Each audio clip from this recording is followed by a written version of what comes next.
December 17th, 1944, the Ardennes Forest. Temperature 14 degrees below zero.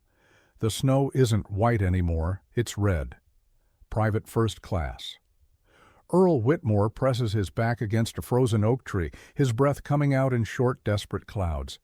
His fingers are so numb he can barely feel the wire coiled around his forearm. 50 yards ahead, 17 German Waffen-SS soldiers are advancing toward the bridge that connects the American 106th Infantry Division to their only escape route, the bridge that, if captured, will trap 8,000 American soldiers behind enemy lines. Earl looks down at his hands. No rifle, no grenades, no reinforcements coming, just 200 feet of rusted wire. Wire that his commanding officer called Caveman garbage 3 days ago. Wire that got him laughed out of the tactical briefing. Wire that every soldier in his platoon mocked as Earl's stupid trap. The Germans are 40 yards away now. Their MG-42 machine gun crew is setting up position. Their squad leader is barking orders in crisp, confident German. They have no idea what's waiting for them. Earl's hands move on instinct.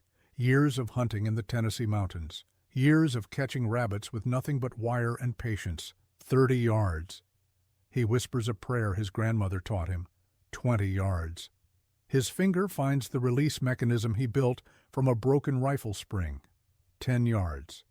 The German squad leader steps onto the bridge. Earl pulls the wire. What happened in the next 11 seconds would change the Battle of the Bulge forever, and the United States Army would spend the next 80 years trying to forget it ever happened. To understand how a Tennessee farm boy with a coil of wire held back the most feared fighting force in Nazi Germany, we need to go back.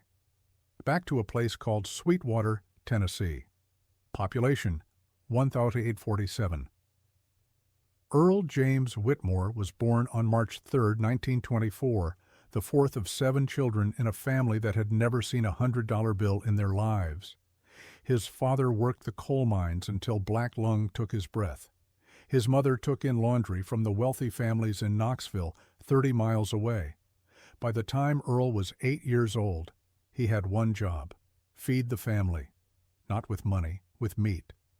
Every morning before school, Earl would disappear into the Appalachian woods with nothing but a knife and a spool of wire.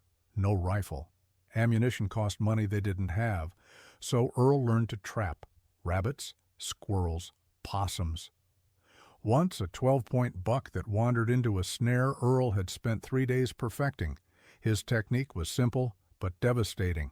Find the trail, study the movement patterns, set the wire at exactly the right height, exactly the right tension, and wait. By 14, Earl could set a snare in under 90 seconds that would catch anything that walked through it. The other boys in Sweetwater thought he was strange. They hunted with their father's rifles, came home proud. With their kills, Earl came home quiet. His traps did the work. No noise, no wasted ammunition, just patience and wire. That boy thinks like a spider, his uncle once said, sets his web and waits for dinner to walk in. When the Japanese bombed Pearl Harbor on December 7, 1941, Earl was 17 years old. He enlisted the day he turned 18. The Army sent him to Fort Benning, Georgia, for basic training. And that's where the mockery began. During a tactical exercise, Earl's squad was tasked with defending a small creek crossing against an enemy platoon. While other soldiers dug foxholes and set up firing positions, Earl disappeared into the woods. He came back with an armful of wire scavenged from a nearby fence. "What the hell is that for?" his sergeant demanded. "Traps, sir," Earl replied. "Same as hunting." The sergeant laughed so hard he had to take off his helmet. "Traps? We're fighting Germans, Private, not catching rabbits for your mama's stew." The other soldiers joined in. They called him Rabbit Boy. They asked if he was going to defeat Hitler with a fishing line. Earl said nothing. He set his traps anyway.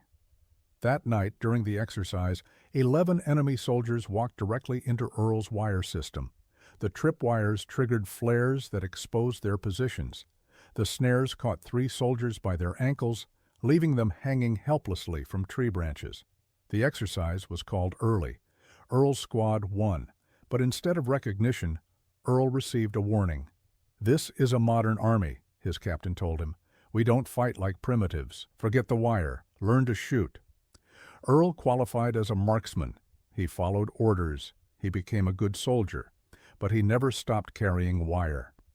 Coiled around his waist, hidden under his uniform, was always 200 feet of 16-gauge steel wire, just in case. In December 1944, the war in Europe was supposed to be almost over. Allied forces had liberated Paris. They had pushed the Germans back across France and Belgium. Military intelligence predicted that Nazi Germany would surrender by spring. They were wrong. Adolf Hitler had one final gamble left.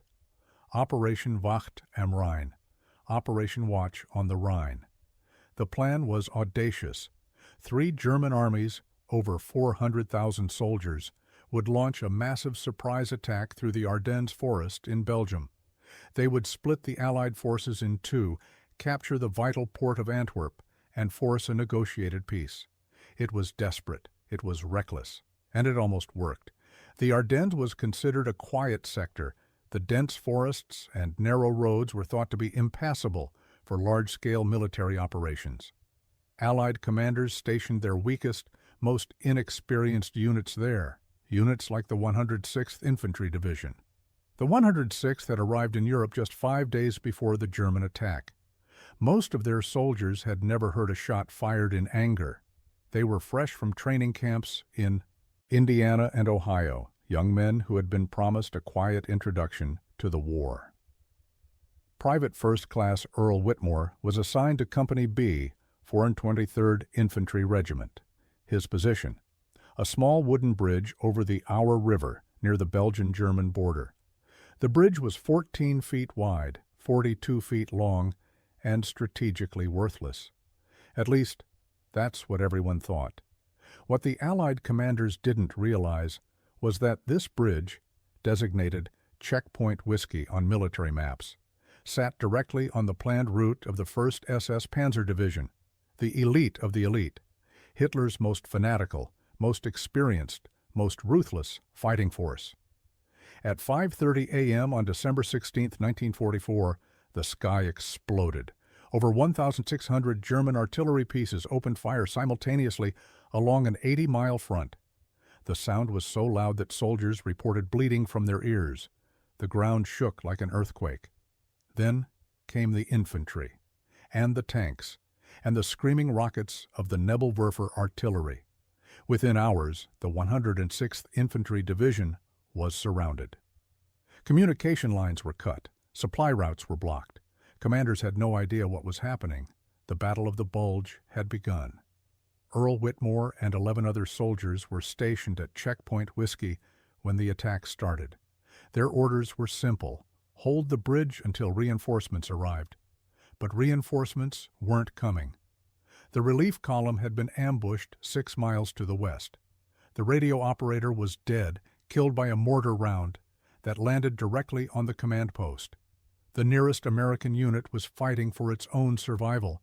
12 American soldiers, 1 wooden bridge, and somewhere in the frozen forest, an entire SS company was heading their way. On the morning of December 17th, their situation became critical. A scout returned with terrifying news. Germans, maybe company strength, half a mile out and closing fast. Sergeant Robert Bobby Mulvaney, the highest-ranking soldier left alive, gathered his men. They had 8 M1 Garand rifles, 1 Browning automatic rifle with 2 magazines, 4 grenades, approximately 200 rounds of ammunition total against them, an estimated 120 German soldiers, at least 2 MG-42 machine guns, possibly mortar support. The math was simple. The math was death. "We can't hold this bridge," one soldier said, his voice cracking. "We need to fall back." Sergeant Mulvaney shook his head. "Fall back to where? Germans are everywhere. We hold or we die." That's when Earl Whitmore spoke up. "Sergeant, I have an idea." Mulvaney looked at the quiet kid from Tennessee. "I'm listening." "Let me set traps on the bridge approach? Wire snares, tripwires? Buy us time." The other soldiers groaned. "Not this again," someone muttered. "Rabbit Boy wants to catch Germans with fishing line?" "It's not fishing line," Earl said calmly. "It's 16-gauge steel wire. Same tensile strength as the cable on a Sherman tank winch, huh? Man hits this at full speed, it'll take his legs out from under him. Set it right, it'll kill him." "And what happens when they shoot back?" Mulvaney asked. "They won't see it coming. That's the point. Germans expect bullets. They expect grenades. They don't expect a wire 2 inches off the ground in the snow. By the time they figure it out, we've cut their numbers down, made them scared, made them slow." Mulvaney was quiet for a long moment. Outside, the distant thunder of artillery reminded everyone that time was running out. "How long do you need?" 30 minutes, maybe less." The sergeant looked at his exhausted, terrified men. He looked at the bridge they were supposed to defend. He looked at the 18-year-old farm boy who wanted to fight World War II with a coil of wire. Do it. Earl Whitmore had 30 minutes to do what most combat engineers couldn't accomplish in a full day. He moved like a ghost through the snow. The temperature had dropped to 14 below zero. His fingers were already numb. The wire bit into his palms as he uncoiled it, leaving thin red lines across his skin. But Earl didn't feel the pain. He was back in Tennessee, back in the Appalachian woods, back to being 8 years old, setting snares before sunrise while his brothers slept. Find the trail, study the movement patterns, set the wire. The bridge approach was a narrow path, maybe 15 feet wide, flanked by dense pine trees on both sides. Snow had drifted up against the tree trunks, creating natural walls that funneled anyone approaching toward the center of the path. Perfect. Earl's first trap was simple. A tripwire stretched across the path at ankle height, attached to a grenade with its pin partially pulled. Anyone who hit the wire would yank the pin free. 3 seconds later, they'd be dead. But that was just the beginning. His second trap was more complex. 2 wires, set at different heights, one at 6 inches, one at knee level. A soldier who avoided the first would hit the second. The momentum would flip them forward, face first into the frozen ground. And waiting in that ground was a third wire. This one was set at throat height for a falling man. Earl called it the Tennessee choker. "What the hell is that supposed to do?" Private Jimmy Kowalski asked, watching Earl work. "Man falls forward. This wire catches him right here." Earl touched his own throat. "Doesn't kill him. But he's not getting up quick either. And his friends behind him, they stop, they panic, they bunch up. And then?" Earl pointed to the tree line where 2 other soldiers were positioning the Browning automatic rifle. "And then they become easy targets." The third trap was Earl's masterpiece. He found a fallen oak tree near the bridge entrance and spent 15 minutes rigging a complex system of wires and counterweights. When triggered, the system would release a thick branch, almost like a medieval battering ram, that would swing across the path at chest height. "You're insane," Kowalski muttered. "Maybe," Earl said, "but insane might keep us alive." At exactly 0847 hours, the scout returned. "Contact, 200 yards, coming fast." Earl wasn't finished. He had 3 more traps planned, but time had run out. He grabbed his rifle and took position behind a snow-covered log, 20 yards from the bridge.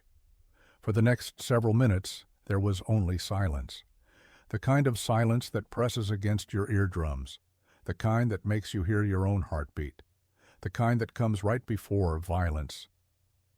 Then Earl heard them, boots crunching on frozen snow, the metallic clink of equipment, voices speaking German in low, confident tones. Through the trees he saw shadows moving, gray uniforms against white snow, the distinctive shape of German helmets. He counted 1 squad, 2 squads, 3, 17 men total, more than he'd expected.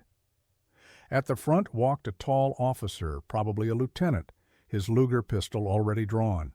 Behind him, 2 soldiers carried an MG-42 machine gun, its barrel still cold, but ready to unleash 1,200 rounds per minute. They were moving in standard formation, professional, disciplined. They had no idea what was waiting for them. Earl's finger found the trigger of his M1 Garand. Not yet, he told himself. Let the wire do its work first. The German lieutenant reached the edge of the kill zone. 50 feet from the first tripwire, 40 feet, 30. Earl held his breath. 20 feet. The lieutenant's boot came down 6 inches from the wire. He stopped. Earl's heart nearly exploded. Did he see it? Did he? The lieutenant raised his hand, signaling his men to halt. He crouched down, examining something in the snow. No, no, no, no. Earl's mind raced. The trap was compromised. The Germans would find the wire, disarm it, and advance carefully. All his work for nothing. Then the lieutenant stood up. He'd been looking at a frozen rabbit carcass, half buried in the snow. He kicked it aside and waved his men forward. "Weitergehen," he barked. "Keep moving." The German soldiers resumed their advance. 15 feet, 10, 5. The lieutenant's boot hit the tripwire. Time slowed down. Earl would later describe this moment to Army investigators in clinical detail. The way the wire pulled taut. The way the grenade's pin slid free with a soft metallic whisper. The way the German lieutenant's eyes went wide with sudden understanding. 3 seconds. That's how long a grenade fuse burns before detonation. The lieutenant screamed something in German, a warning. But 3 seconds isn't enough time to warn anyone. The explosion was deafening. Snow and dirt and blood erupted into the air. The lieutenant disappeared in a cloud of fire and shrapnel. 2 soldiers behind him were thrown backward, their bodies ragdolling through the frozen air. 3 down, 14 to go. The German formation shattered. Soldiers dove for cover. Some ran left toward the tree line, some ran right. Some froze in place, their training overwhelmed by the shock of the ambush. 3 of them ran forward, directly into Earl's second trap. The first soldier hit the low wire at full sprint. His legs went out from under him like he'd been tackled by an invisible linebacker. He pitched forward, arms flailing. His throat caught the Tennessee choker. The wire didn't cut deep enough to kill him, but it crushed his windpipe, collapsing his airway. He hit the ground, making sounds that Earl would hear in his nightmares for the next 50 years. Wet, gurgling sounds, drowning sounds. The 2 soldiers behind him tried to stop, but momentum and panic worked against them. They tripped over their fallen comrade, stumbling directly into the bar's line of fire. Private Kowalski opened up from the tree line. The Browning automatic rifle roared, spitting 30 .06 rounds at 500 rounds per minute. At 15 yards, the effect was devastating. Both Germans went down before they could raise their weapons. 6 down, 11 to go. But the Germans were elite soldiers. Within seconds, the survivors had recovered their composure. The MG-42 crew set up behind a fallen log and began laying down suppressive fire. The distinctive sound, like ripping canvas impossibly fast, filled the forest. Brrrt, brrrt. Bullets tore through the trees above Earl's head. Bark exploded. Snow erupted in white geysers. He pressed himself into the frozen ground, making himself as small as possible. "They're flanking left," someone shouted. Earl looked up. 4 German soldiers were moving through the trees, trying to circle around the American position. Smart, professional. But their path took them directly past the fallen oak tree. Earl watched them approach his third trap. "Come on, come on." Just a little closer. The lead soldier stepped over a snow-covered root. His boot caught the trigger wire. The oak branch swung. It happened so fast that Earl barely saw it. One moment, 4 soldiers were advancing through the trees. The next moment, the lead soldier was flying backward. His chest caved in by 200 pounds of frozen wood, moving at 30 miles per hour. He crashed into the soldier behind him. Both went down. The third soldier spun around, trying to understand what had just happened. His confusion cost him 3 seconds. 3 seconds was all Earl needed. He rose from behind his log, sighted down the M1 Garand's barrel, and fired twice. Both shots hit center mass. The soldier dropped. 9 down, 8 to go. But the 4th soldier, a young German private, maybe 19 years old, didn't run. He didn't freeze. He raised his carabiner 98K rifle and fired at Earl. The bullet passed so close to Earl's ear that he felt the heat of it. He dove back behind the log, heart pounding. "Earl!" Sergeant Mulvaney shouted. "You hit." "No, I'm good." But the momentum had shifted. The remaining Germans had found cover. The MG-42 was pinned down by the bar, but neither side could advance.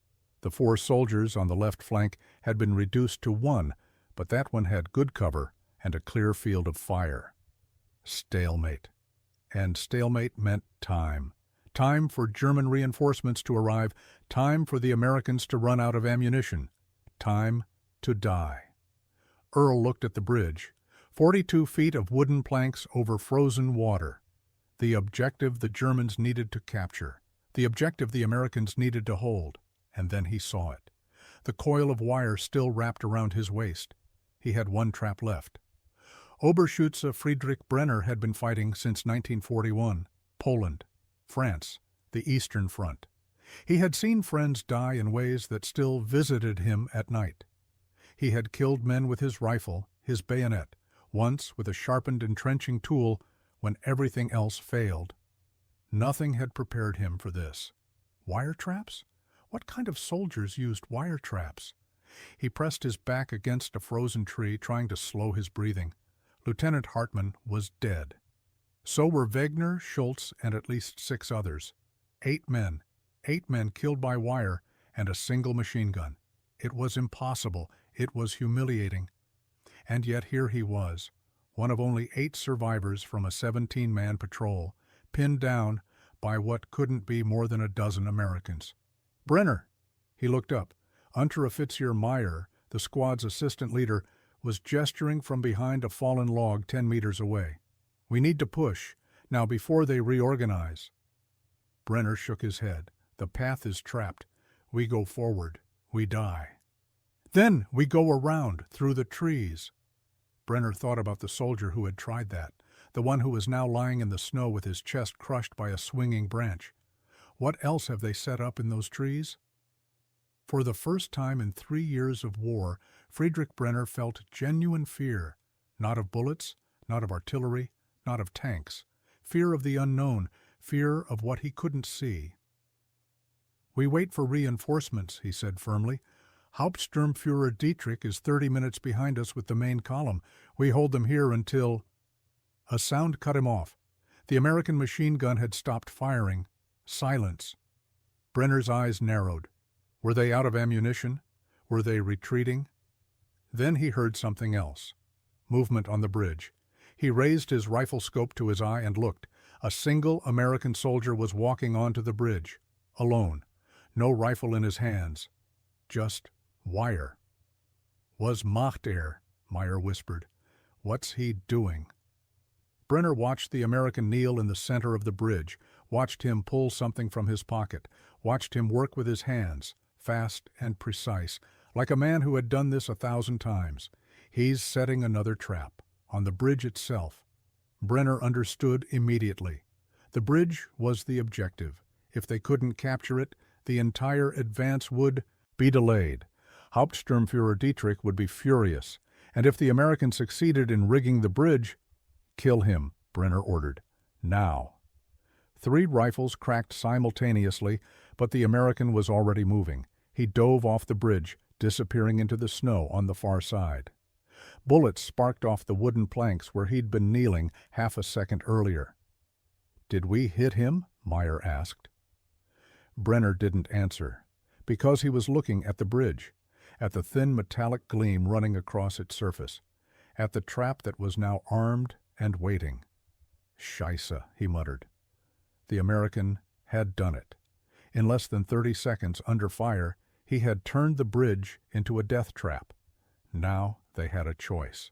Try to cross the bridge and risk triggering whatever the American had set up, or go around, through the frozen river below. Brenner looked down at the Auer River, thin ice, maybe strong enough to hold a man's weight, maybe not. Either way meant death. The American with the wire had given them no good options. "What do we do?" Meyer asked. Brenner was quiet for a long moment. Then he made a decision that would haunt him for the rest of his life. "We cross the ice." Earl Whitmore saw them coming. 8 German soldiers moving single file down the riverbank toward the frozen water below the bridge. Smart. They'd figured out that the bridge was too dangerous, but they'd made a mistake. They'd assumed the ice was safer. Earl hadn't had time to trap the ice itself. But he didn't need to. He needed to do something much simpler. "Kowalski!" he shouted. "The ice! Shoot the ice!" Kowalski understood immediately. The bar swung toward the river. 20 rounds of .30-06 ammunition punched into the frozen surface in a tight cluster. The ice didn't break, not yet. But the cracks spread, spiderwebbing across the white surface, growing, expanding. The German soldiers were halfway across when they heard it. The sound of ice dying. A deep groaning creak that seemed to come from everywhere at once. "Zurück!" someone screamed. "Back!" Too late. The ice gave way, not all at once, in sections. One soldier fell through, then another. The weight of their equipment, rifles, ammunition, grenades, dragged them down into water so cold it stopped their hearts in seconds. 3 Germans went under immediately. 2 more scrambled toward the bank, clawing at the breaking ice, screaming for help. 1 made it. Private Friedrich Brenner pulled himself onto solid ground, gasping, his uniform already freezing solid around his body. He looked back at the river. 5 of his comrades were gone, swallowed by black water and white ice. Only 3 survivors remained: Brenner, Meyer, and 1 young private whose name Brenner couldn't remember. 3 soldiers, frozen, exhausted, demoralized, against 12 Americans who had turned this forest into a nightmare. No, Brenner realized, not 12 Americans. 1 American. The one with the wire. Meyer was shouting something about regrouping, about waiting for reinforcements. The young private was crying, his hands shaking too badly to hold his rifle. Brenner ignored them both. He raised his rifle. He sighted on the bridge, and he saw him, the American, the wireman. Standing at the far end of the bridge looking directly at Brenner, their eyes met across 200 feet of frozen hell. Brenner saw no fear in those eyes, no hatred, just patience. The patience of a hunter waiting for prey. Brenner's finger found the trigger. He could take the shot, kill this man who had destroyed his entire patrol. But something stopped him. Maybe it was the cold. Maybe it was exhaustion. Maybe it was the realization that this American had beaten them, truly beaten them, without firing more than a handful of shots. What kind of soldier does that? Brenner lowered his rifle. "We're leaving," he said. "What?" Meyer stared at him. "We can't. We're leaving, now, before he kills the rest of us." Meyer opened his mouth to argue. Then he looked at the bridge, at the wire glinting in the winter sun, at the bodies of their comrades scattered across the snow and floating in the black water. He closed his mouth. The 3 surviving Germans retreated into the forest. They left behind 14 dead soldiers. They left behind an MG-42 machine gun and over 2,000 rounds of ammunition. They left behind their pride. Earl Whitmore watched them go. Then he sat down in the snow and started shaking. The adrenaline was wearing off. His hands, which had been so steady while setting traps, now trembled so violently he couldn't hold his rifle. Sergeant Mulvaney appeared beside him. "Whitmore, you okay?" Earl looked up at his sergeant with eyes that seemed much older than 19. "I killed them," he said quietly. "I killed them with wire."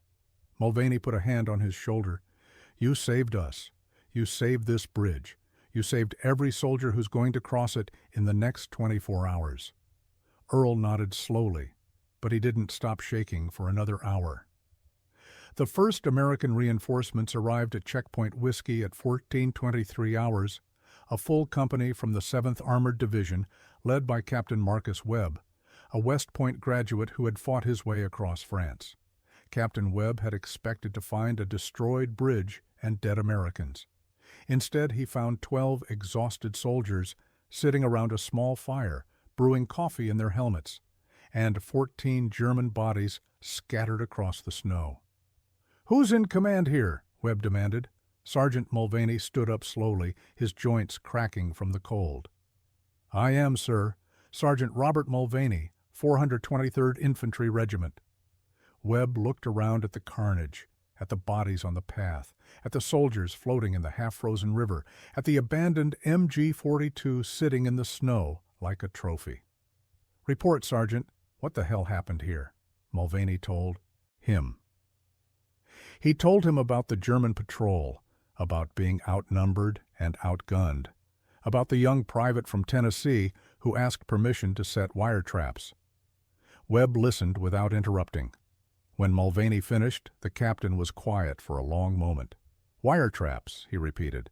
"You're telling me that one private killed how many?" "Directly, sir. 7 confirmed. The grenade got 3, the tripwires got 2, the branch trap got 1, and he shot 1 more." "And the rest?" "The ice, sir. Whitmore's idea to shoot the ice. 5 more went into the river. 12 casualties, from wire and a frozen river." Webb shook his head slowly. "I've never heard of anything like this." "Neither had the Germans, sir." Captain Webb walked over to where Earl Whitmore was sitting alone, staring at his hands. The private didn't look up. "Whitmore?" No response. "Private Whitmore." Earl blinked and raised his head. His eyes were red, not from crying, from exhaustion, from the weight of what he'd done. "Sir?" "Stand up, son." Earl stood. Captain Webb studied him for a long moment.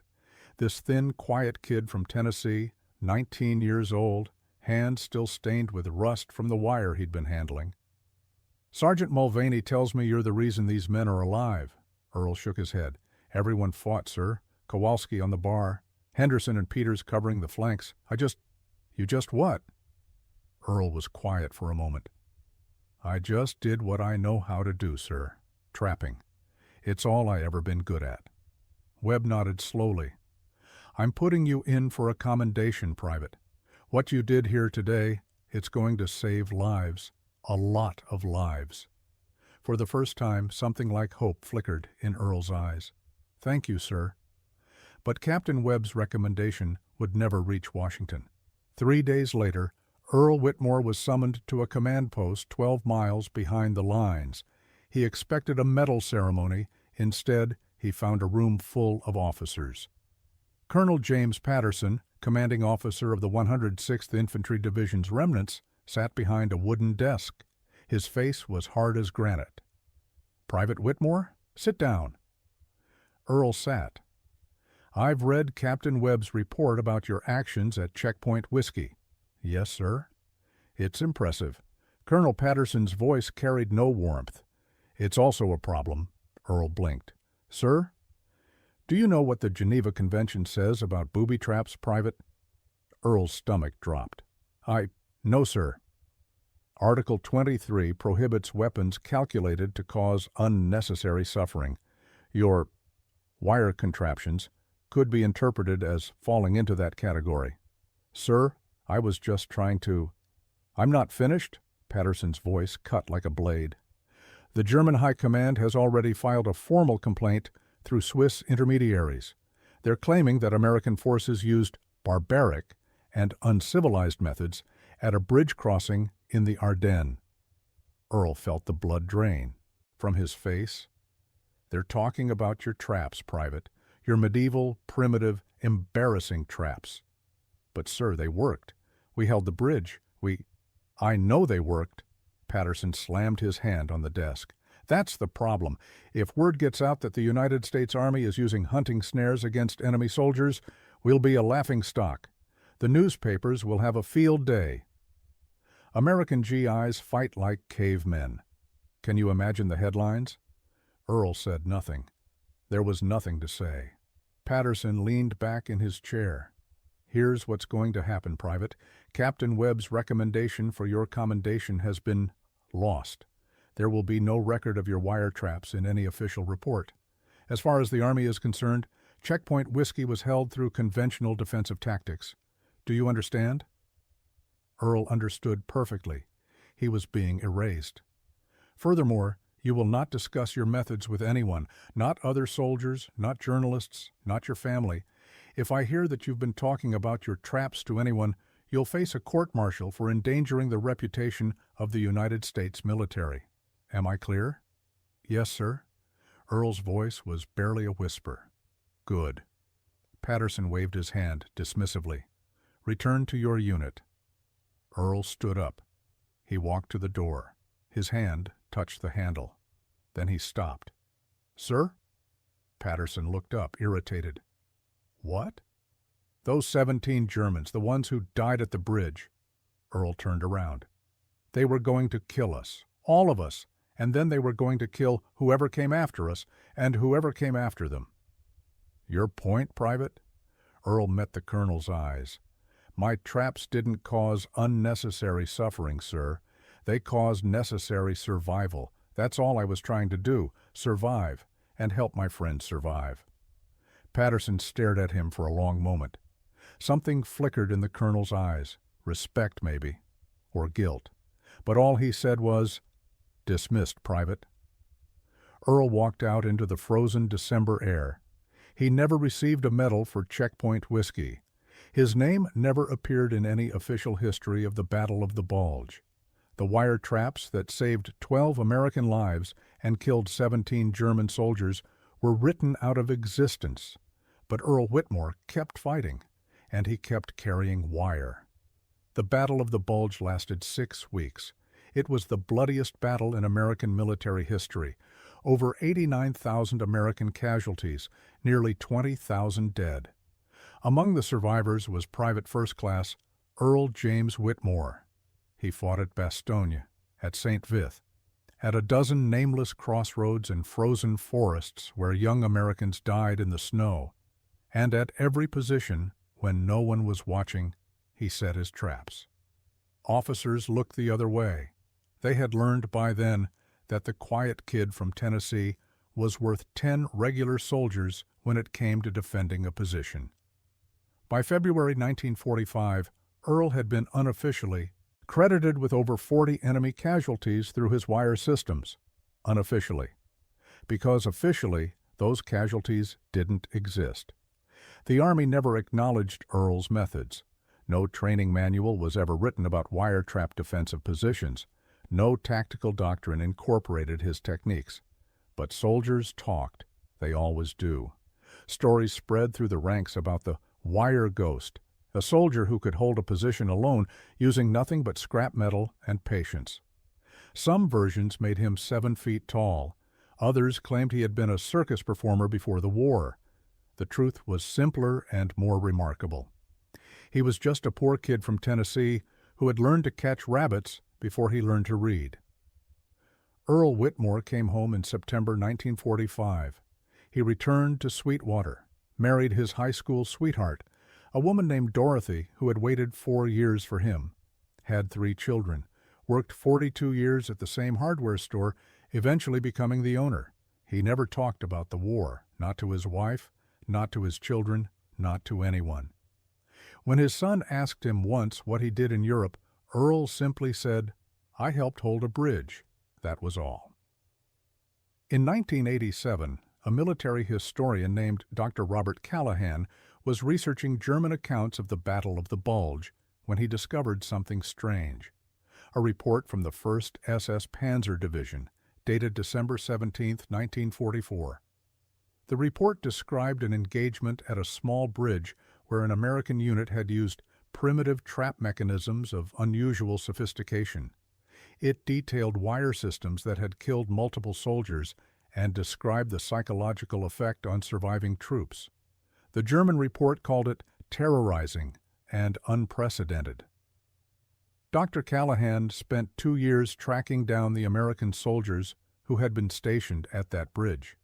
He found Earl Whitmore in 1989. Earl was 65 years old, still working at his hardware store, still carrying a small coil of wire in his pocket out of habit. At first, Earl refused to talk. "Army told me to stay quiet," he said. "Gave my word." Dr. Callahan showed him the German report.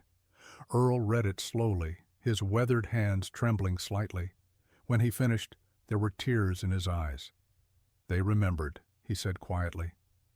"The Germans remembered what I did, even when my own country wanted to forget." Earl agreed to a single interview, 3 hours of testimony that would form the basis of Dr. Callahan's book, The Wire Ghost, Forgotten Innovation in the Battle of the Bulge, published in 1994.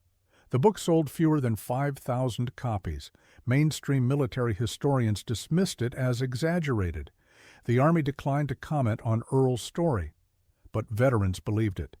Men who had fought in the Ardennes wrote letters to Earl.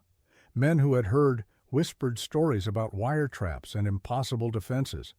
Men who understood that sometimes the most important heroes are the ones history tries to erase. Earl Whitmore passed away on March 3, 2008, his 84th birthday. He was buried in a small cemetery in Sweetwater, Tennessee, next to Dorothy, who had died 2 years earlier. His gravestone reads, Earl James Whitmore, beloved husband, father, and grandfather, 1924-2008. No mention of the war, no mention of the bridge, no mention of the 17 Germans who died because a farm boy knew how to set a trap. But in 2015, the Army Asymmetric Warfare Group quietly added a new section to their training materials. Section 7.4, Improvised Defensive Wire Systems. The section credits no individual soldier, but those who know the history recognize the techniques: the low trip wire, the Tennessee choker, the counterweight branch trap. Earl Whitmore's legacy, finally acknowledged, 71 years too late.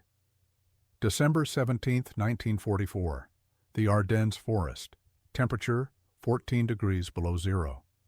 A 19-year-old farm boy stands at a frozen bridge, a coil of wire in his hands.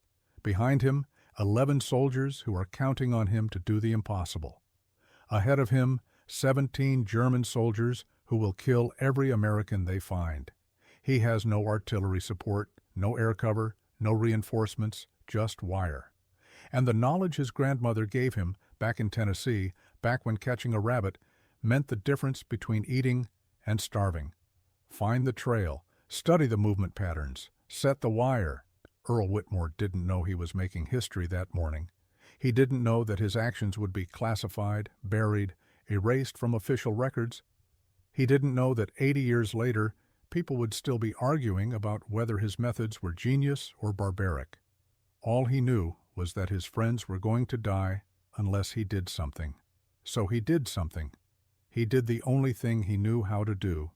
He trapped. And when the smoke cleared and the screaming stopped, 12 American soldiers were alive. 12 men who went home, who married sweethearts, who raised children and grandchildren and great-grandchildren. 12 families that exist today because a poor kid from Tennessee refused to fight the way the Army wanted him to fight.